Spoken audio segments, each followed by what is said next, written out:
Et on est parti.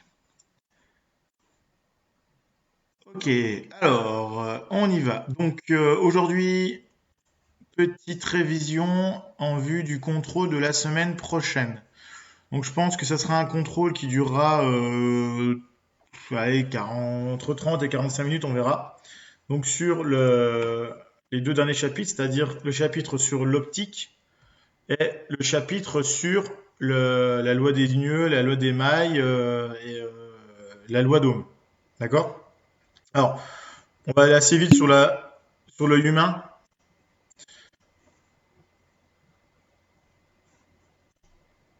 Alors, bah, vous voulez faire sur Moodle ou pas? Moi, je m'en fous. Personnellement, je m'en fous, mais si vous préférez le faire sur Moodle, on peut le faire sur Moodle. Ok, bon, bah, on le fait sur Moodle alors. On le fera sur Moodle. Alors, du coup, qu'est-ce que je peux vous demander sur Moodle? Euh, Ça va être un peu plus coton, mais bon. Pour l'optique, par exemple, je peux vous demander de tracer un graphique. Donc là, vous aurez besoin d'un brouillon, d'accord? Je vous dirai, bah, par exemple, on va prendre un graphique. Tracez-moi donc une lentille et mettez-moi un objet à 300. Par exemple, on va prendre l'exemple. Voilà, je vais dire OK. Le type d'exercice que vous allez avoir, c'est le suivant. Euh, à, on va dire, je sais pas moi, 10 centimètres d'une lentille. Donc on va mettre la lentille, par exemple, ici, d'accord? À 10 centimètres, donc 1, 2, 3, 4, 5, 6, 7, 8, 9, 10. 10 centimètres, placer un objet de, je sais pas, 3 centimètres de haut. Donc, je vais faire ici, c'est chiant, mais on va faire comme ça. Il veut pas, si c'est bon.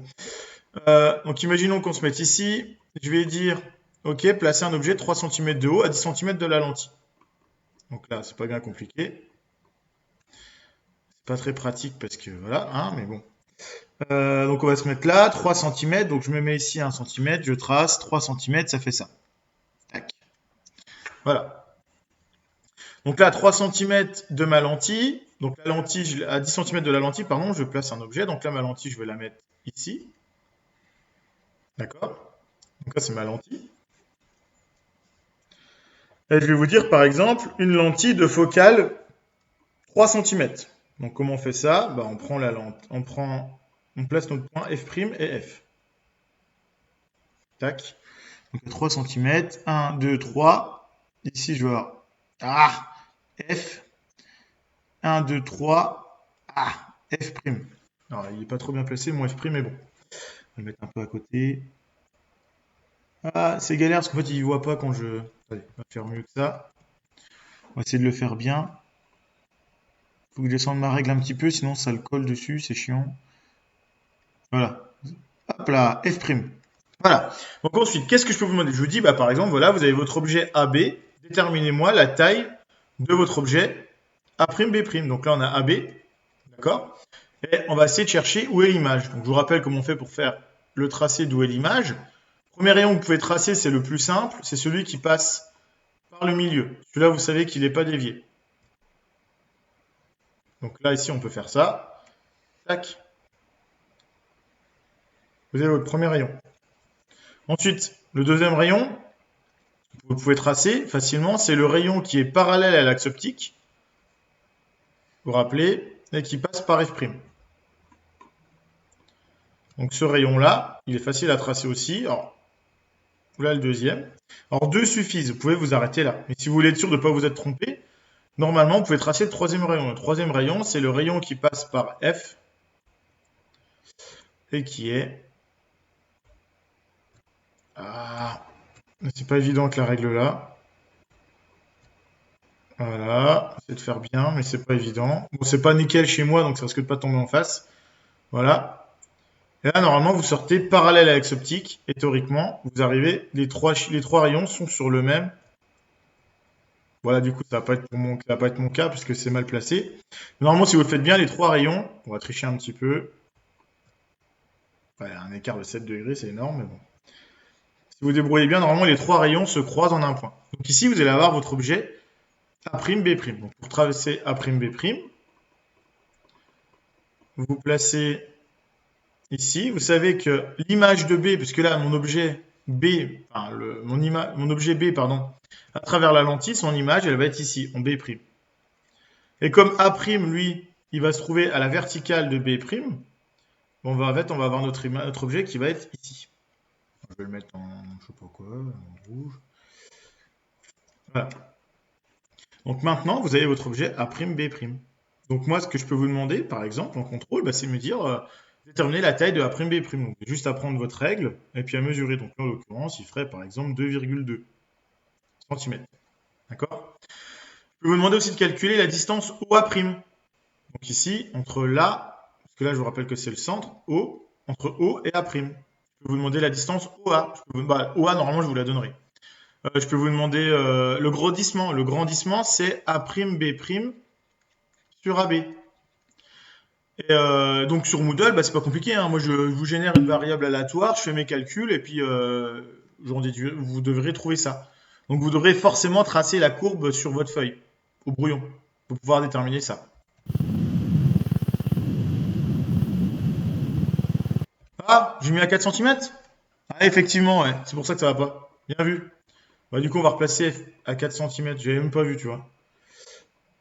J'ai mal compté. On va replacer F correctement. Puis du coup, le rayon 1, on va pouvoir l'enlever. On va vérifier. Mais Alors, monsieur, oui. est-ce qu'il n'y a pas une formule aussi si c'est par exemple moins A'B' divisé par AB? Alors oui, on va en reparler justement. En fait, je fais juste mon truc. Et après, je réponds à ta question. Hop, on va enlever la courbe verte là. Du coup, normalement, ça devrait mieux marcher. On va la retracer. Alors, l'histoire du A'B' sur AB. En fait, la formule générale, elle n'a pas de moins. Je vais vous expliquer pourquoi. Parce qu'en fait, dans la formule générale, ça marche mieux tout de suite. Voilà, là, on voit qu'on est mieux quand même. Voilà, alors, en fait, dans la formule que vous verrez en première, etc., en terminale, ceux qui feront de l'aspect, ici, en fait, c'est pas A'B', c'est ce qu'on appelle la valeur algébrique. La valeur algébrique, c'est en positif ou en négatif. Et normalement, ici, on va graduer en positif vers la droite et vers le haut. C'est-à-dire que tout ce qui va vers le haut est considéré en positif, et tout ce qui va vers la droite est considéré en positif. Donc du coup, lorsque vous faites le grandissement A'B' sur AB, on voit qu'A'B' va vers le bas. Donc en fait, il y a un moins qui va apparaître tout seul. Mais comme en seconde, vous ne connaissez pas encore cette notion de valeur algébrique, en fait, on vous dit que nous, on se mettra toujours dans le cas où le grandissement vaut A'B' sur AB, puisque l'image est à l'envers. Donc en fait, le moins, il veut juste dire que c'est à l'envers. Donc cette année, moi, quand je vous demanderai le grandissement, il faudra mettre moins 2, moins 3, moins 4, moins 5. De toute façon, vous n'avez aucune euh, situation où A'B' sont dans le même sens cette année. Il sera forcément dans le sens inverse. Mais du coup, on le mettra tout le temps, le moins. Tu le mets tout le Moins, temps on le cette met tout année. le temps, du coup, le moins. Cette année, tu l'y es tout le temps. Ok. Et c'est forcément moins, du coup, il n'y aura pas jamais de. Alors, en seconde, c'est forcément du moins. Tout le temps. Ça s'appelle le grandissement, pas le grossissement. Le grossissement, c'est autre chose. Le grandissement, c'est la distance entre entre F, O ou A et O. C'est entre ni l'un ni l'autre, c'est A'B' sur AB. Mais effectivement, il y a une autre formule, alors je vais vous le faire ici, qui vous permet de trouver le grandissement. Euh, Voilà. Alors je vais reprendre ici, je vais retracer mon truc. Ceux qui veulent parler, n'hésitez pas à prendre la parole, hein. Bonjour monsieur. Bonjour. Du coup, notre résultat final, il sera toujours négatif? Toujours négatif. Le grandissement en seconde est toujours négatif parce que vous êtes toujours dans une situation où l'image est dans l'autre sens. En fait, en gros, pour résumer, l'objet que je vous le mette ici, ici ou ici, vous aurez toujours une image à droite. Par contre, il y a des cas particuliers. Le premier cas particulier, c'est quand l'objet il est ici. Et ça, vous ne savez pas ce que ça donne. En fait, ça donne une image à l'infini. Et le deuxième cas particulier, c'est quand l'objet il est entre O et F. Et ça, vous ne savez pas non plus. C'est pas votre programme. Et donc, finalement, vous êtes toujours dans une situation où l'objet est à gauche de F. Donc, ça sera toujours une image à l'envers. Donc, vous aurez toujours un moins en seconde. Toujours. Alors, Ok. je vous dis, le grandissement, c'est A'B' sur AB, mais pas seulement. Parce que si on se place dans le triangle là, on va enlever le petit truc là. Voilà, je vais le colorier. Si vous placez dans le triangle là, vous voyez qu'ici on a deux triangles. On va enlever ça parce que ça nous complique la tâche. Vous voyez qu'on a on se retrouve en fait avec Thalès. Et si vous regardez avec Thalès, lorsque vous faites petit côté sur grand côté, donc A'B' sur AB, ici, sur ça, vous retrouvez petit côté OA' sur OA. C'est du Thalès.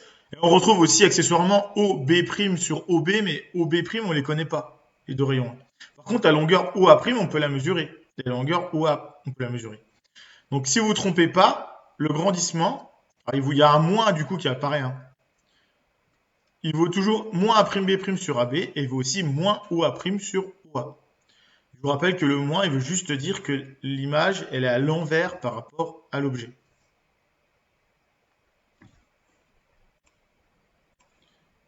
Ouais. Des questions? Ok.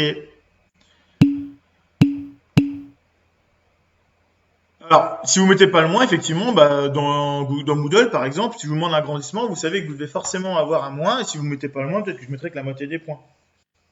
Ça dépendra de comment je fais le contrôle.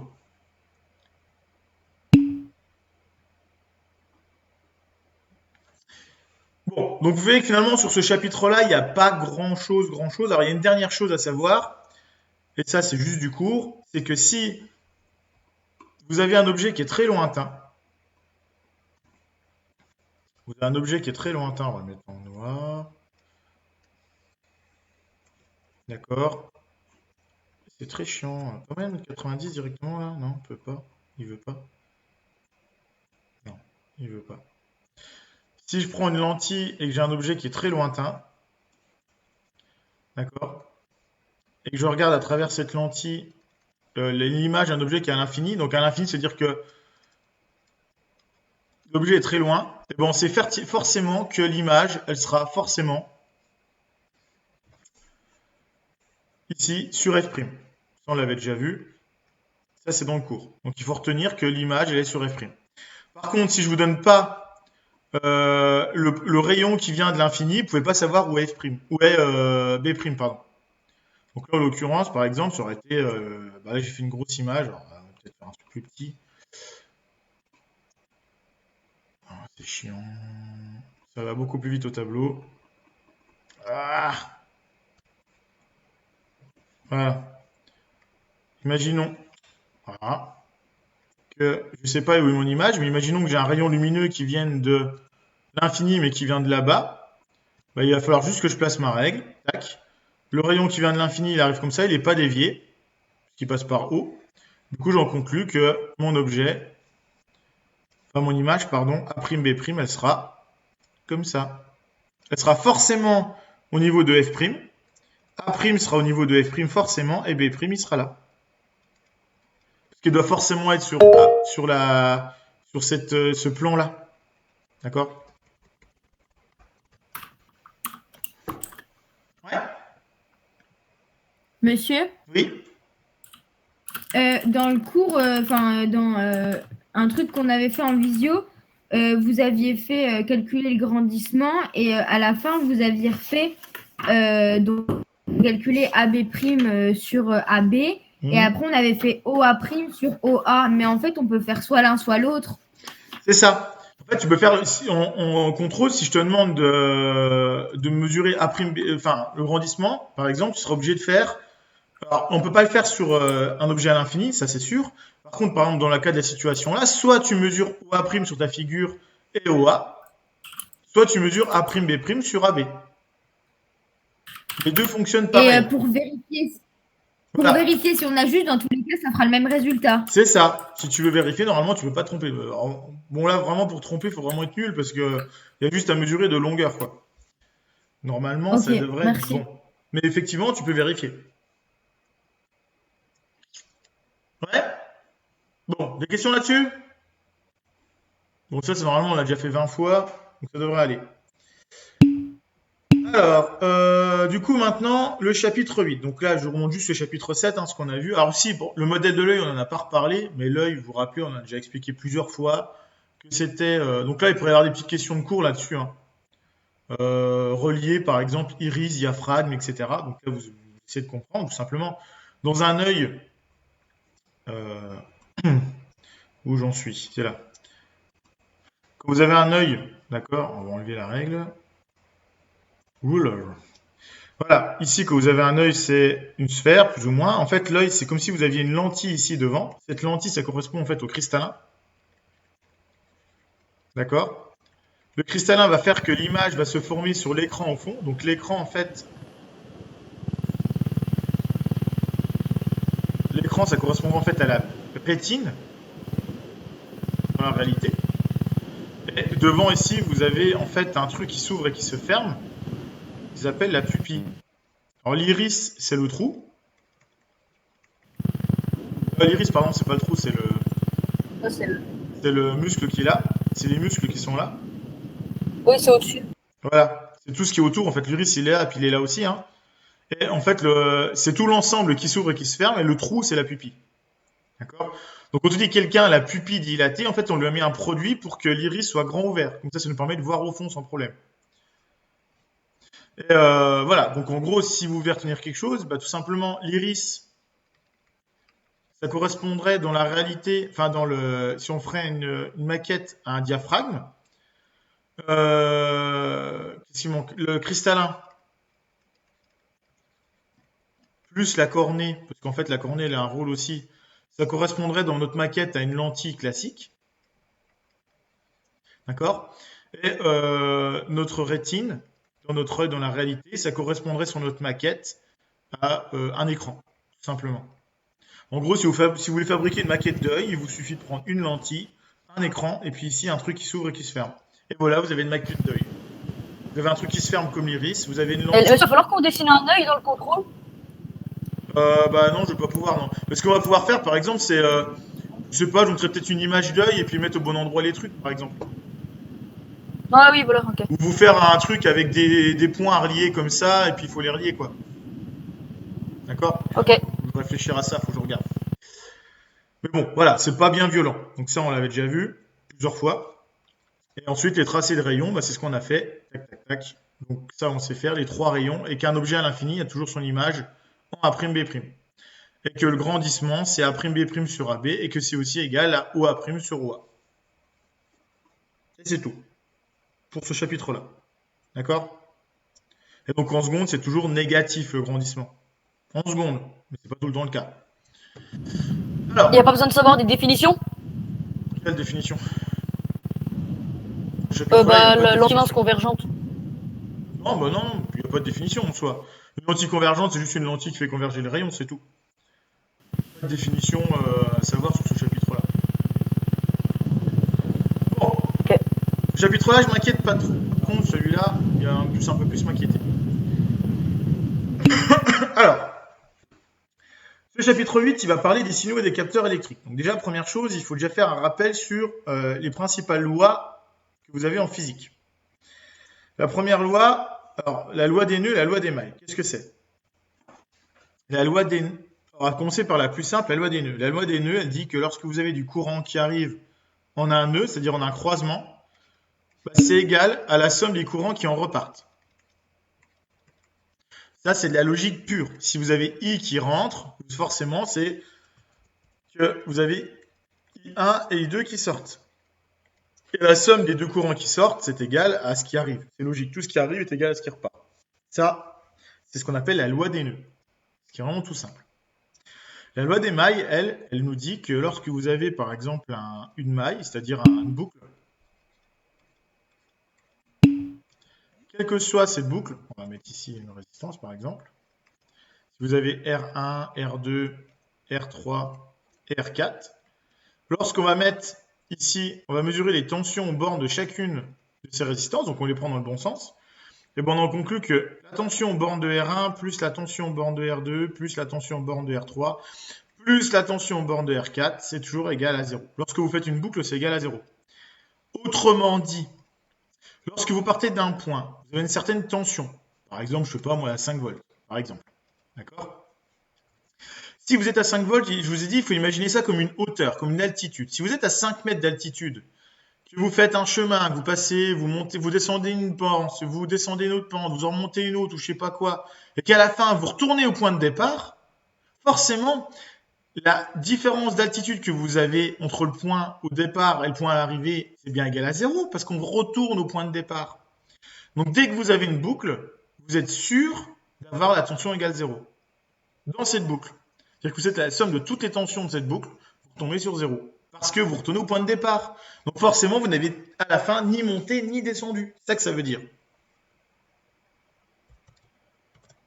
Ah, j'ai entendu dire ch'toum, ch'toum. Le calcul de quoi?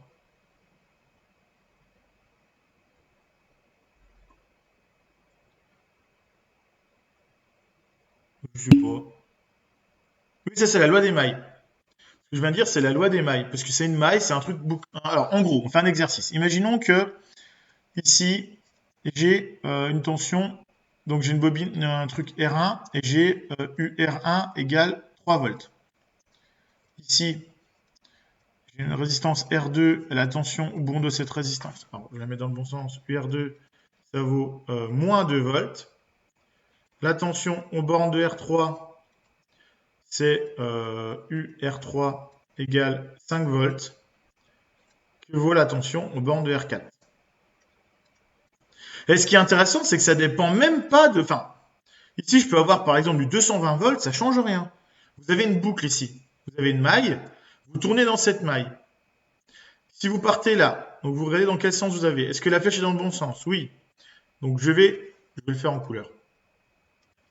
C'est comme si j'étais un petit bonhomme et que je partais d'ici. D'accord? Je suis d'ici. Je commence par faire quoi? Je monte de 3 volts parce que la flèche est dans le bon sens, donc pas de souci. Donc je fais 3. Je me retrouve ici. Ici, j'ai une tension UR4 que je ne connais pas. Donc, je mets plus mon inconnu, je ne sais pas ce que c'est, et je continue. Je suis ici. Ici, ma flèche est dans le bon sens et la tension vaut 5 volts. Donc, je mets plus 5. Ensuite, j'arrive ici. La flèche est toujours dans le bon sens, mais la tension, elle vaut moins 2 volts. Donc ici, il faut que je mette moins 2. Si la flèche avait été dans l'autre sens, ça aurait été plus 2. D'accord? Et je sais que vu que je retourne au point de départ, je suis en fait à 0. Donc j'en conclus que 8 plus 5, 3 plus 5, pardon, 8, moins 2, 6. On conclut que point d'interrogation plus 6 est égal à 0. Donc que ma tension UR4, elle vaut moins 6 volts. Donc ici, la réponse est moins 6.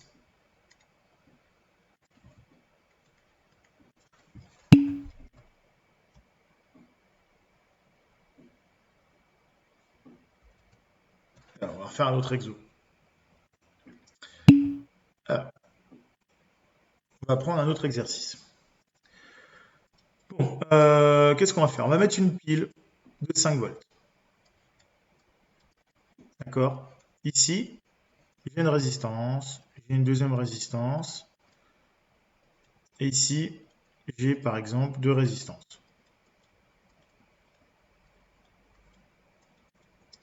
Donc là, j'ai R1, R2, R3. Enfin, on va mettre dans l'ordre parce que ça va être le bordel, sinon vous n'allez pas comprendre. R1, R2, R3 et R4. Ici, j'ai 5 volts. Ici, la tension, je la mesure dans ce sens-là. UR4 est égal à 3 volts. Là, j'ai pris mon voltmètre, j'ai branché ici mon V et mon COM là. Donc ici, je mesure UR1 égale 2 volts. D'accord? Que vaut la tension ici, que je vais prendre alors, entre le point ici, qui va être le point B, et là, le point A. Là, ce sera UAB égale. Alors, comment est-ce qu'on va faire ça?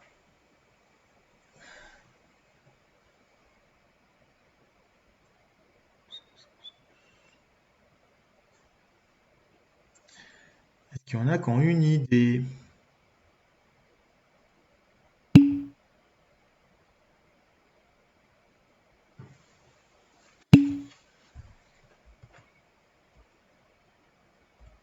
Alors, on va faire ensemble. Alors, on part dans ce sens, dans cette boucle-là. D'accord? Donc la tension ici, elle vaut plus 5 volts. Donc je pars d'ici et je fais mon tour. Je sais que quand j'aurai fait mon tour, je serai parti du point de départ, par exemple ici, qui vaut 5 volts, et je serais revenu à mon point de départ ici. Donc à la fin, j'aurais bien égal à 0. Donc j'en conclus que la tension au générateur plus la tension borne de R1 plus la tension borne de R2 plus la tension aux bornes de R3, etc. est égale. Alors, ce qu'on va faire, c'est qu'on va simplifier. Je vais marquer UAB ici. Donc en gros, ici, je suis à 5 volts. Ici, il faut que je fasse des choses. Ah, j'aurais dû le mettre dans l'autre sens. Bon, c'est pas grave. Ouais, non. J'aurais pas dû faire dans ce sens-là, je vais vous perturber.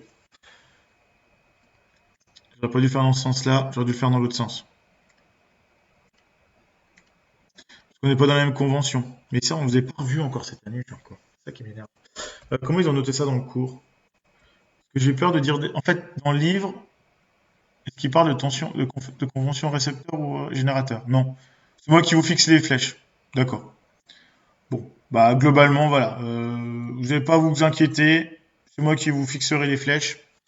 Bon, on y va. Je recommence. Donc, imaginons dans cette situation-là. D'accord? On y va. On applique la situation. Monsieur, Oui, devant UAB est égal au point d'interrogation, oui. c'est la flèche, ça veut dire le sens ou pas? Ou pas du tout? En fait, c'est la tension. Ça nous renseigne sur la tension. Est-ce qu'il va falloir faire un moins ou un plus? Donc, j'explique ça rapidement. Parce que- Concrètement, ce que vous avez à faire, Ah, vous, ok. écoutez bien. Vous vous dites, je pars d'un point et je retourne à ce point. Je regarde le sens de la flèche que je vais traverser. Par exemple, je suis ici. Je vais au point B. D'accord? Je traverse ma première résistance. Est-ce que ma flèche est dans le même sens que le chemin que j'ai parcouru? Non. Donc, comme c'est le sens inverse, je mets -2. Parce que je vais dans le sens inverse de ma flèche. Ensuite, je suis là. Je vais donc aller de B à A. D'accord? Mais comme je vois que ma tension que je demande, elle est dans le sens inverse au sens dans lequel je vais mettre moins UAB. Le moins, il veut juste dire qu'on va dans le sens inverse. Ensuite, je suis en A, je vais ici. Là, ma flèche est dans le bon sens. D'accord? Donc, je mets -3. Je laisse le moins. Parce que c'était déjà -3. Donc, je ne modifie pas la valeur ici.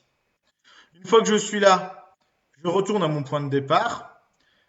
Ma flèche va dans le même sens que moi. Donc, je le compte en positif. Je ne mets pas de moins. Plus 5 est égal à 0. Et je sais que comme je retourne au point de départ, quel que soit le chemin que j'ai suivi, je retourne au point de départ. Donc, à la fin, j'aurais bien monté ou descendu.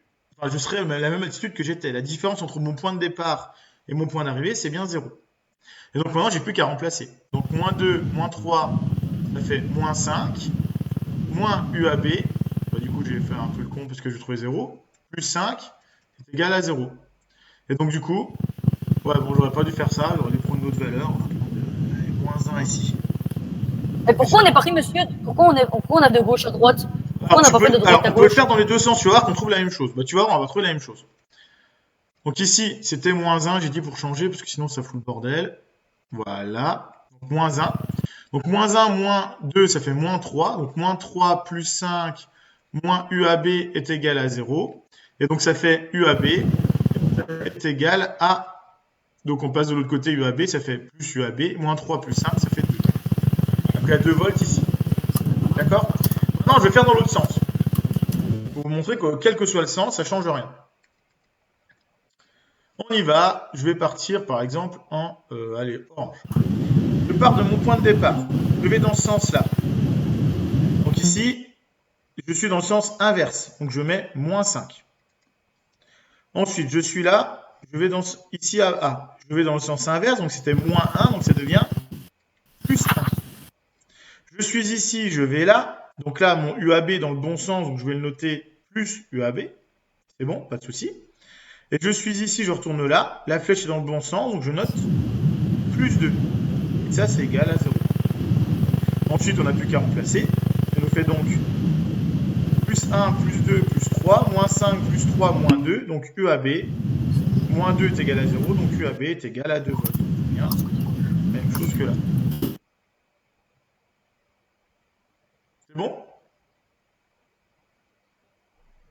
Il y a des questions que vous laissez d'en faire un autre.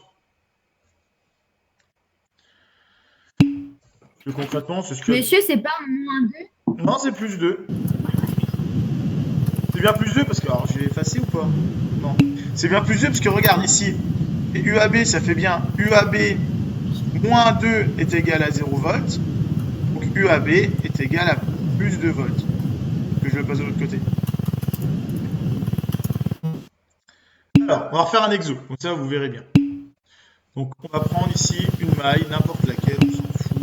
Tac, tac, tac, tac. Donc là, on a le point A, le point B.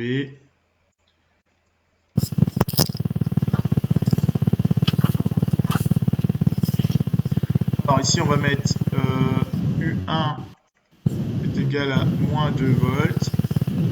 U2 est égal à plus 3 volts. U4 est égal à moins 3 volts. U5 est égal à plus 6 volts. U7 est égal à moins 2 volts. Et que vaut UAB?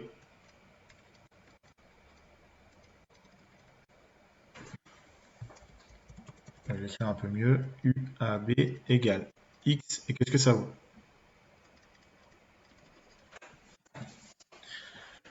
Allez, le compte est bon, on y va. Partez dans le sens que vous voulez.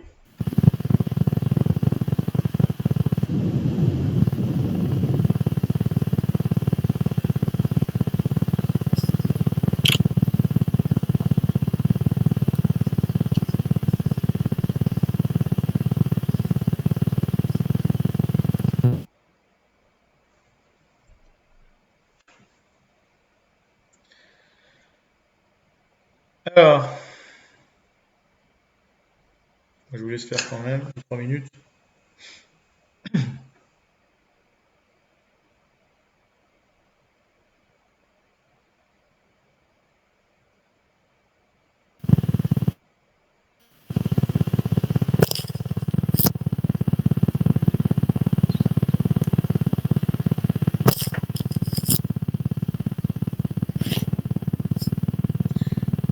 Je trouve 4 volts. Il y en a qui trouvent ça. Je le fais peut-être vite fait. Alors, je sais pas, je me trompe, ouais, ça doit être ça. Ouais. Après, on fera la loi des nœuds. Alors, donc du coup, bah, imaginons que je parte dans ce sens-là. Mais vous partez dans le sens que vous voulez. D'accord? Vous en foutez, ça change rien. Donc ici, on part dans ce sens-là. Donc ici, je regarde. U1, moins 2, il est dans le bon sens, pas de souci. Donc je note moins 2.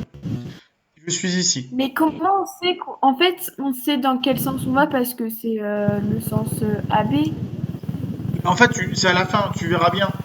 En fait, tu vois, UAB, oui d'ailleurs j'ai mal noté, c'est UBA. J'ai noté là, j'ai une erreur. Ici, ça serait plutôt U. Je vous rappelle juste que c'est la première lettre. UAB, alors je le note ici. UAB, si vous voulez, c'est l'altitude de B. On appelle ça un potentiel en physique. Moins l'altitude de A. Donc en fait, c'est la hauteur entre le point de départ et le point d'arrivée. Donc UAB, c'est le B est toujours le point d'arrivée. Donc normalement, c'est dans ce sens-là. Mais bon, c'est pas grave. Je ne ferai pas l'erreur dans le contrôle, vous inquiétez pas. Donc on y va pour le calcul. Donc, je pars de B et je vais vers A. Donc je vais dans ce sens-là. D'accord? Donc moins 2 volts. Ensuite, je suis là, je vais ici. Donc j'ai dans le bon sens, pas de souci, je le compte en positif. Plus 3. Je suis là, je vais là. Là, ah, pas de chance, je vois que la flèche que je vous donne, elle est dans le sens inverse. Donc j'avais moins 3, donc je mets donc plus 3. D'accord? Ici, ma flèche, je suis là, je vais là. Donc là, je vois que ma flèche est dans le sens inverse. C'était un plus 6, ça devient un moins 6. Je suis ici, je vais là. Je suis dans le bon sens, donc je laisse mon moins 2. Et là, je suis dans le bon sens aussi. UAB est bien vers le haut, donc plus UAB. Et je sais que vu que j'ai fait une boucle, ça vaut 0. Donc là, j'ai 6, moins 6, ça fait 0. Moins 2, ça fait moins 4. Donc ça fait moins 2 plus UAB est égal à 0. Donc UAB est égal à plus 4 volts. Si je vais dans l'autre sens, c'est la même chose. Là, j'aurai, si je pars de là, alors imaginons que je parte de là. Donc je vais avoir moins UAB, moins 2, donc plus 2, plus 6, moins 3, est plus 2. Et normalement, on arrive à la fin à plus 4 volts. D'accord? Si vous voulez qu'on le refasse, hein. Donc si je pars d'ici, d'accord, je vais le faire en vert. Je vais partir ici. Donc ça fait moins UAB, parce que UAB, on voit que la flèche elle va dans l'autre sens. Ensuite, la flèche va dans l'autre sens aussi, donc je mets plus 2. Ensuite, la flèche elle va dans le bon sens, donc je la laisse plus 6. Ici, la flèche va dans le bon sens, donc je laisse moins 3. Ici, la flèche va dans le mauvais sens, donc plus 3. Donc ça devient moins 3. Et à la fin, la flèche va encore une fois dans le mauvais sens, donc c'était moins 2, ça devient plus 2. Et si on regarde, est égal à 0. Et donc on en conclut que ça fait 6 moins 6, ça fait 0. Plus 2, ça fait 4. Donc ça fait moins UAB plus 4 égale 0. Donc on en conclut que UAB est égal à 4. Et on retrouve bien la même chose que là. C'est logique.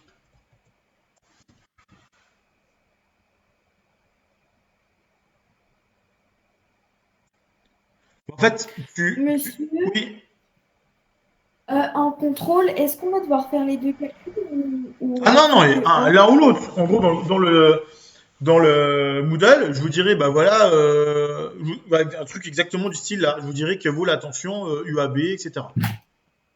Et puis vous faites dans le sens que vous voulez sur un brouillon, puis vous me rentrez la valeur. D'accord. Alors, il y en a qui m'ont demandé un exercice sur la loi des nœuds. La loi des nœuds, c'est pas très compliqué. Imaginons, voilà, qu'on a un nœud. On va faire un truc comme ça. Ici, j'ai I1 égale 2 ampères. Ici, j'ai I3 égale moins 2 ampères. Ici, j'ai I4 égale 5 ampères. Ici, je cherche I5 et je sais que I6, il vaut 1 ampère. Combien vaut I5?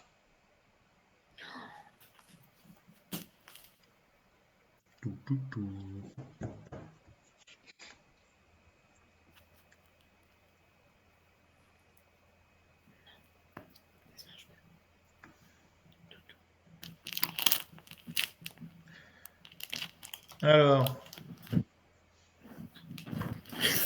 y en a qui l'ont fait. Donc normalement, on doit trouver 6 ampères. Je vous le remets.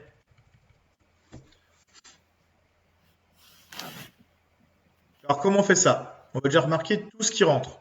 Donc, par exemple, vous notez sur votre... vous dites ça, ça rentre. Ça, ça rentre. Ça, ça rentre. Et ça rentre. Qu'est-ce qui sort? Il n'y en a qu'un seul. Ça tombe bien. C'est celui qu'on cherche. Donc, celui qui sort, c'est celui-là. Donc, je regarde qu'est-ce qui rentre. Je compte. I1. Donc, ça fait I1 plus I2 plus I3 plus I4 plus I6. Et ça, c'est notre égal à ce qui sort, donc c'est-à-dire I5. Donc, je remplace. I1, ça vaut 2. I2, je réfléchis même pas, ça vaut moins 2. En réalité, c'est un courant qui sort, mais c'est pas grave. On le note comme ça. Plus I... j'ai oublié I2. C'est pas grave. Donc ici, je rajoute le 5 qui rentre, plus le 1 qui rentre, et ça, c'est égal à I5. Du coup, ici, ça fait 2 moins 2, ça s'en va. Il nous reste 6 égale I5. Donc I5 égale 6 ampères. D'accord? Mais monsieur, pourquoi Quoi? on cherche I5? Pourquoi on cherche I5 et pas I4 par exemple? Bah, j'aurais pu te demander I2, hein. J'aurais pu te demander que vaut la valeur. Il y en aura toujours une. D'accord? Il y aura peut-être une inconnue. Mais le truc, c'est que tu n'auras forcément qu'une seule inconnue. Je serai obligé de te donner la valeur là si tu veux trouver celle-là. Mais en fait, Oui. si la flèche, elle va vers le point... Tu comptes que ça rentre? Oui, si ça rentre, bah ça va... Ça Tu t'occupes même pas... En fait, dans la loi des nœuds, vous ne vous occupez même pas des signes qui sont écrits après le chiffre. Vous dites, tout ce qui rentre, c'est égal à tout ce qui sort. Et vous recopiez tel quel les valeurs qui sont notées. S'il y a un moins, vous le notez. Oui, mais vous avez mis pour I2 moins 2, alors que quand on regarde le truc... Là, il y avait moins 2 là. Je le remets. Le moins 2, effectivement, ça veut dire que c'est un courant qui sort. Mais si je le note comme ça, c'est pas dérangeant. Là, sur le schéma tel que je l'ai écrit, c'est un courant qui rentre. Parce que c'est la flèche qui va vers le point. Donc, comme c'est un courant qui rentre, tu le notes dans le courant qui rentre. Bah, du coup, j'avais oublié, il n'y a pas de I2. Mais je comprends pas ce que... Bah oui, c'est ce que... Oui. Voilà. Là, c'est I1, I3, I4 et I6. J'ai oublié I2. Bah vous... D'accord. I1, c'est bien 2. I3, c'est moins 2. D'accord? I4, c'est 5. Et ici, c'est 1.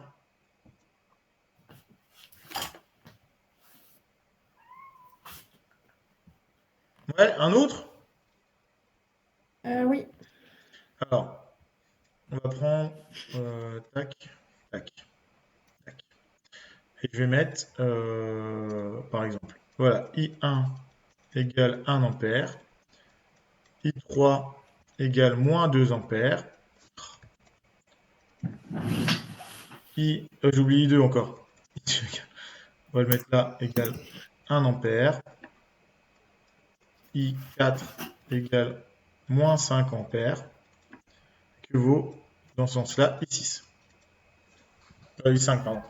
Décidément. Ouais.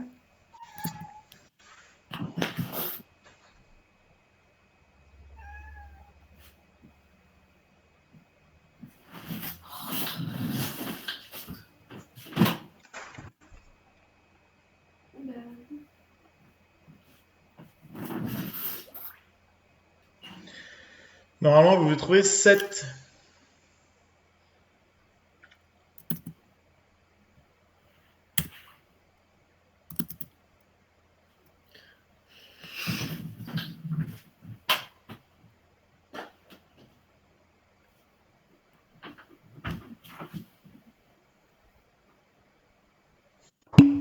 Ouais, 7, tout le monde trouve 7.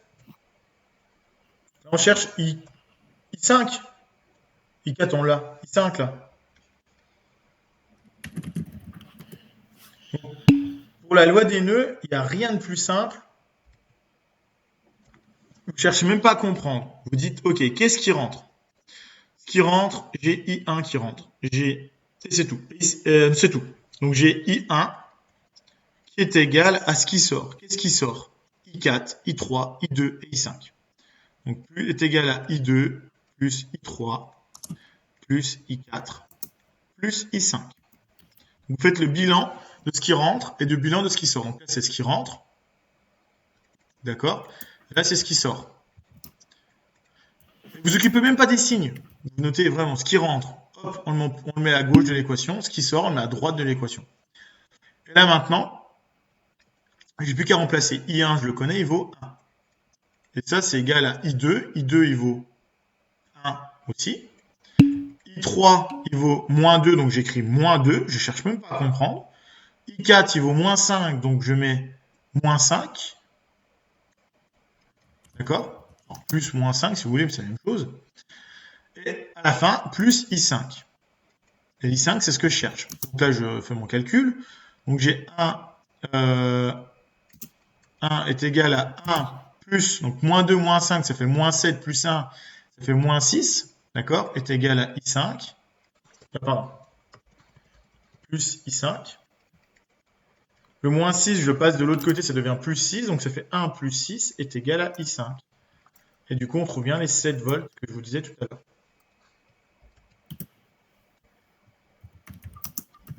D'accord? Alors, une autre façon de faire, Oui, hein, vous pouvez même le faire de tête, hein, si vous êtes un peu, voilà, sans trop difficile. Vous dites, il y a un qui rentre, il y a un qui sort. Donc déjà, vous voyez que les deux là, ils s'annulent.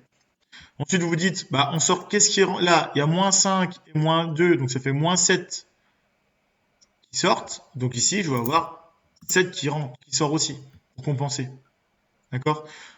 En réalité, que je vous ai noté, alors, c'est là qu'il y en a certains qui sont perdus. Le moins, il veut juste dire que le courant est dans l'autre sens. J'aurais pu le noter comme ça. J'aurais pu vous noter I3 est égal à plus 2 ampères, comme ça. Ça ne changeait rien dans le calcul.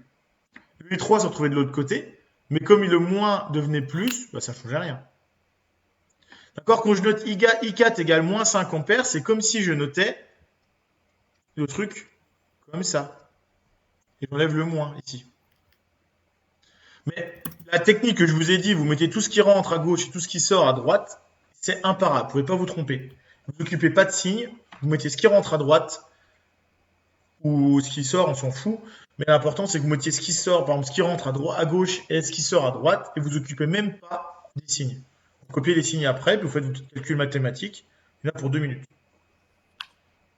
D'accord? Alors, des fois, il peut y avoir des petits pièges du style, je peux vous dire, au lieu de dire 1 ampère, je vais vous dire 700 milliampères. Donc là, il faut vous dire que 700 milliampères, c'est 0,7 ampères. D'accord? Des choses comme ça. Donc vous êtes censé savoir que des ampères et des milliampères, comment est-ce qu'on passe de l'un à l'autre?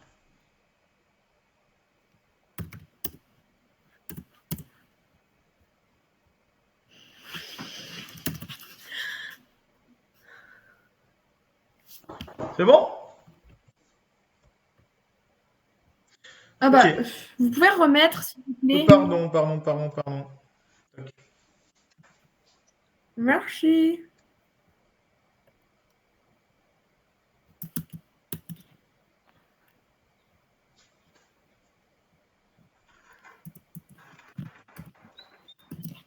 Tu me dis quand c'est bon?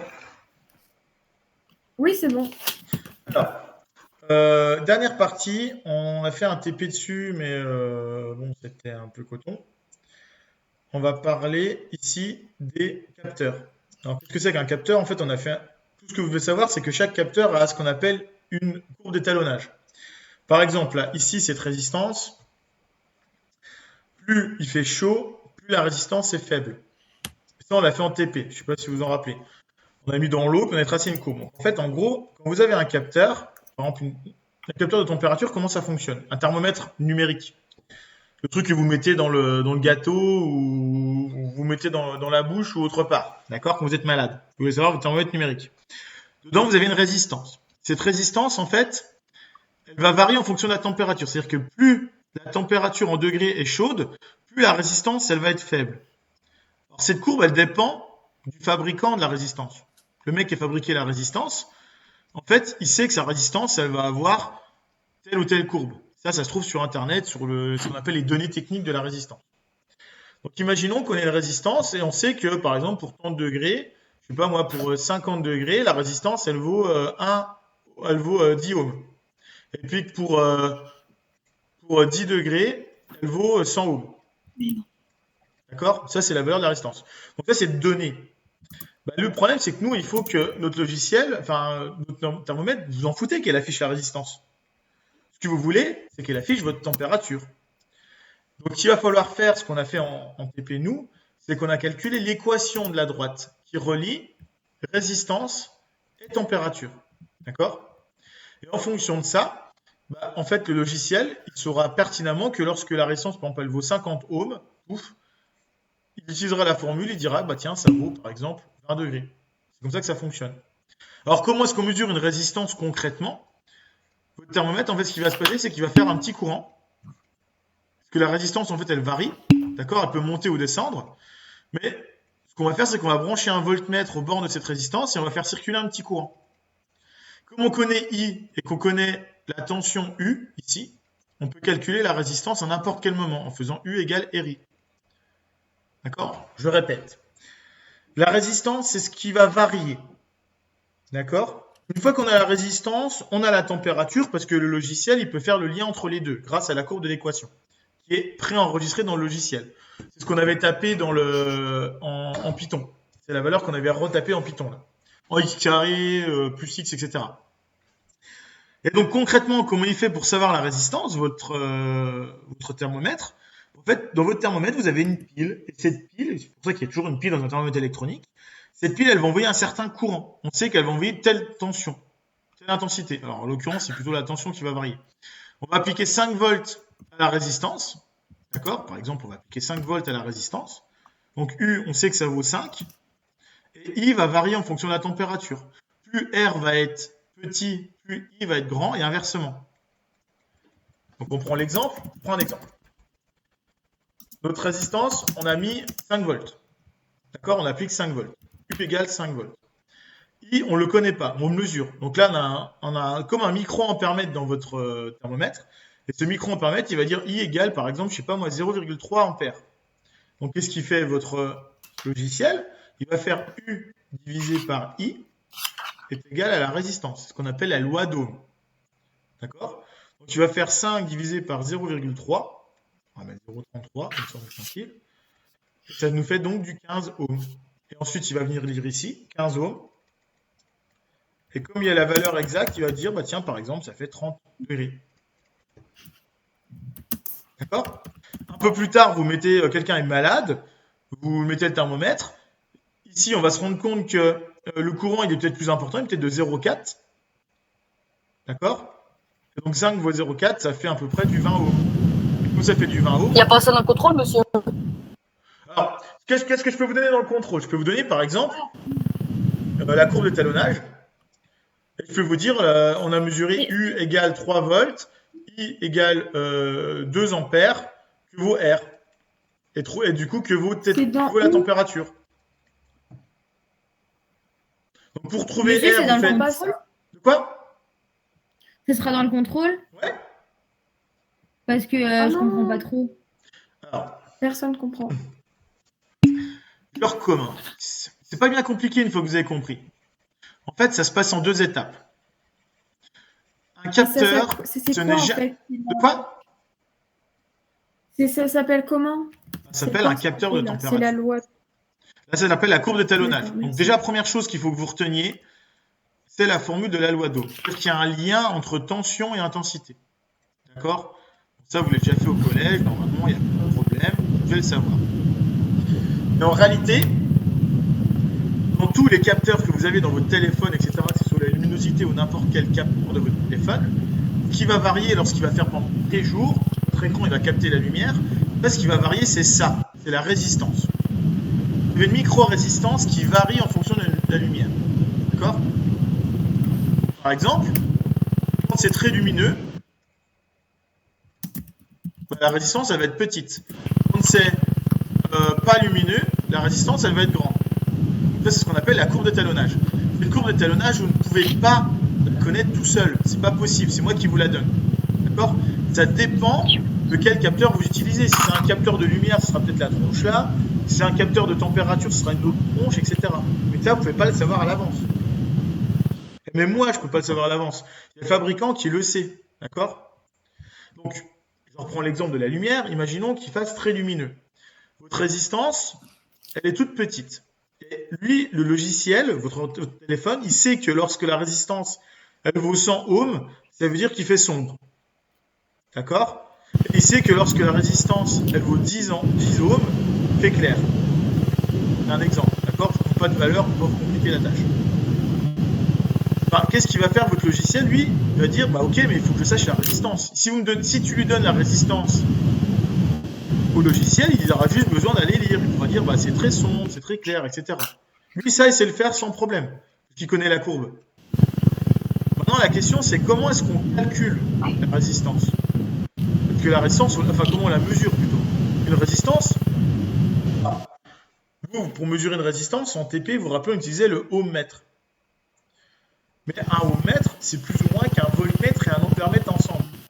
C'est là que j'aurais peut-être pas dû vous en parler. Un ohmmètre, en fait, c'est tout simplement un voltmètre et un ampèremètre. Si vous connaissez l'intensité qui traverse une résistance et que vous connaissez la tension au bord de cette résistance, grâce à la loi d'Ohm, vous pouvez trouver R. Par exemple, là, si je prends l'exemple, ça vaut 5 volts et ça vaut 2 ampères. Que vaut R?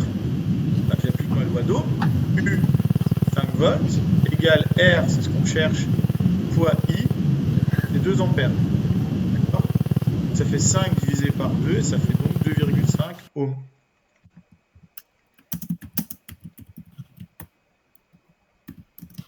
Et donc du coup, bah là, mon logiciel, il n'a plus qu'à aller lire sur la courbe. Et bah ouais, ça veut dire qu'il fait très clair.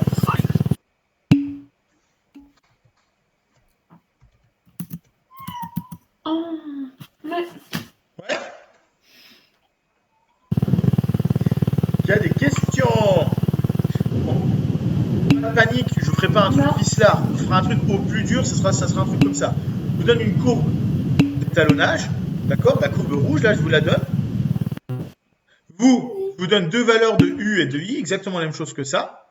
Vous me déduisez la résistance et après, vous avez juste besoin d'aller lire sur le graphique la résistance, combien ça vaut en bas. C'est tout. Et c'est exactement ça un capteur qui fait. Un capteur, la résistance va varier. En fonction de la valeur que prend la résistance, bah, le logiciel il fait le lien entre la résistance qui est mesurée et la valeur qu'on recherche. Ouais. Quand vous montez sur votre balance à la maison, votre balance elle va mesurer en fait vous allez écraser deux plaques. Ces plaques, la résistance va varier entre les deux plaques. Et il y a un petit micro-puce dedans, numérique, ou alors c'est gradué, hein, mais sur les nouvelles, les numériques, il y a une petite puce qui va juste faire le lien.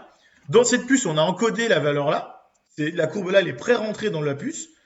Et la puce, elle sait très bien que lorsqu'il mesure, par exemple, je sais pas moi, 90 ohms, ça fera tel poids. C'est comme ça que ça marche. Tous les capteurs que vous avez à la maison, ils fonctionnent sur ce principe-là. Que ce soit la lumière, que ce soit sur votre téléphone, je sais pas moi, l'accéléromètre, tout ça. En fait, on va varier, on va mesurer une grandeur physique. Donc c'est 99% du temps, c'est des résistances.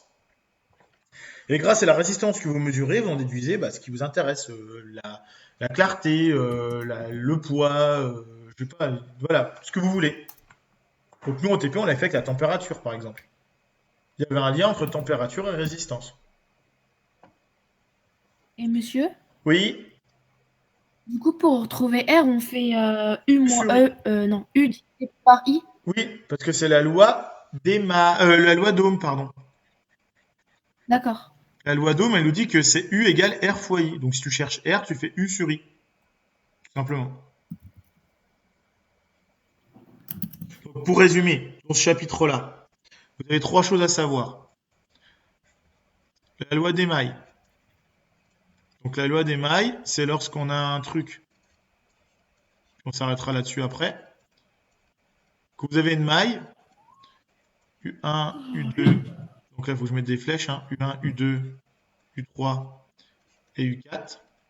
Vous faites U1 plus U2 plus U3 plus U4 est égal à 0. Ça c'est la loi des mailles. La deuxième loi, c'est la loi des nœuds. La loi des nœuds, tac, ah non, qu'est-ce que je fais? Lorsque vous avez un nœud, par exemple ici, vous avez 1 ampère qui arrive ici, alors je vais l'appeler I1, d'accord? C'est égal à I2 plus I3. Ça, c'est la logique. D'accord? Et enfin, le dernier, c'est la loi d'Ohm qui nous dit que U égale R fois I. En ohm, en ampères, en volts. Mais Et- la loi d'Ohm, on l'a fait dans le contrôle dernier, non? On l'a fait, je sais plus, je vous ai mis un truc sur la loi d'Ohm? Bah, je sais pas, j'ai l'impression que je connais déjà. Oui, tu l'as déjà fait au collège, ça, c'est sûr, hein. Tu l'as fait pendant 2 ans au collège, donc normalement tu l'as déjà fait. Et donc du coup, une fois que vous savez tout ça, moi je peux vous combiner ça, mais en gros l'histoire des capteurs là, qui vous donnent la résistance en fonction de la température par exemple, moi la valeur de la résistance, je peux vous la sortir vous pouvez la trouver grâce à la loi d'Ohm. Mais je peux très bien aussi vous dire, je vous donne pas I directement, mais I, il faudrait peut-être le calculer grâce à la loi des nœuds. D'accord? Je peux aussi peut-être vous trouver U grâce à la loi des mailles. Vous voyez, je peux combiner tout. Il y a une infinité de possibilités. Je ne vais pas vous dire à l'avance ce que vous allez avoir, mais je peux très bien vous faire un petit exemple. Bon, je veux pas faire un truc vicelard non plus. Hein. Je ne vais pas vous mettre dans le même calcul la loi des mailles, la loi des nœuds, la loi d'Ohm. Je vais essayer de rendre ça plus simple. Mais vous voyez que c'est pas compliqué à faire en soi. Faut réviser, quoi. Il n'y a pas trop grand-chose. Ouais, je vais vous laisser si vous avez maths alors. Bon, du coup, je vous laisse, parce que si vous avez maths, vous avez 2 minutes pour souffler. On en reparle de toute façon. Je pense qu'avant de faire le contrôle, on fera un petit résumé de 20 minutes avant. D'accord? Comme on se voit 1h30 lundi, C'est bien. on fera 20 minutes de révision, puis après on fera le contrôle. Ok? Donc, Bon, allez, bon mathématiques, et puis on se revoit lundi, pardon. Bonne journée à tous! d'accord. Au revoir.